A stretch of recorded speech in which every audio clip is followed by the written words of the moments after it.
उस्मान भाई, मैं तकरीबन एक हफ्ता पहले आया हूँ अपनी प्रॉपर्टी बेचने। और मुझे यहाँ पे हर एक ब्रोकर जो है वो अलग किस्म की प्राइस दे रहा है, डिफरेंट डिफरेंट प्राइसेस दे रहे हैं। तो मुझे बताएं, आप मेरी क्या हेल्प कर सकते हैं इसमें। जहांगीर भाई, बिल्कुल ये आपका जेन्युइन प्रॉब्लम है। ये मेरे बहुत सारे जो है इन्वेस्टर्स और ओनर्स का ये मसला होता है।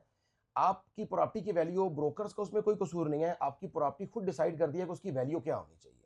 लेट्स सपोज सबसे पहला फैक्टर होता है रेंट। अगर आपने प्रॉपर्टी को रेंट पे दे के रखा हुआ है और आपको कोई फर्क ही नहीं पड़ रहा है कि उसका रेंट कितना आ रहा है और वो बिलो द मार्केट है, तो डेफिनेटली लो रेंटल जो वैल्यू जो होती है वो आपकी प्रॉपर्टी की सेलिंग को इफेक्ट करती है। ये एक कॉमन प्रॉब्लम है मार्केट में। तो ये सबसे पहला मसला है। इसके बाद ये देखें कि आपने प्रॉपर्टी दी हुई किसको है। क्या उसमें कोई फैमिली रह रही है, उसमें कोई बैचलर्स रह रहे हैं। लेट्स सपोज अगर मैं एक बायर को फ्लैट की विजिट पे लेके जाता हूं, तो first impression is the last impression. अगर उसमें लोगों ने फ्लैट को अच्छा नहीं रखा हुआ है, या बैचलर्स है, या फ्लैट की कंडीशन ठीक नहीं है, तो डेफिनेटली बायर का इंटरेस्ट नहीं आएगा। तो आपकी वैल्यू प्रॉपर्टी की डाउन होगी उसकी वजह से।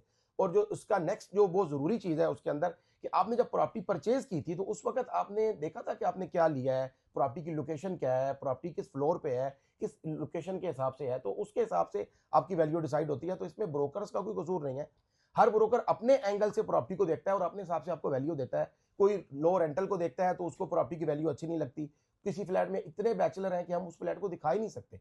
तो ये चीजें बड़ी मैटर करती हैं आपकी वैल्यू निकालने के लिए। अगर आपकी प्रॉपर्टी किसी अच्छी मैनेजमेंट कंपनी के हाथों में है, तो ये ट्रबल्स आपको नहीं आएंगी और आपकी प्रॉपर्टी मैक्सिमम वैल्यू पे बिकेगी इंशाल्लाह। Thank you.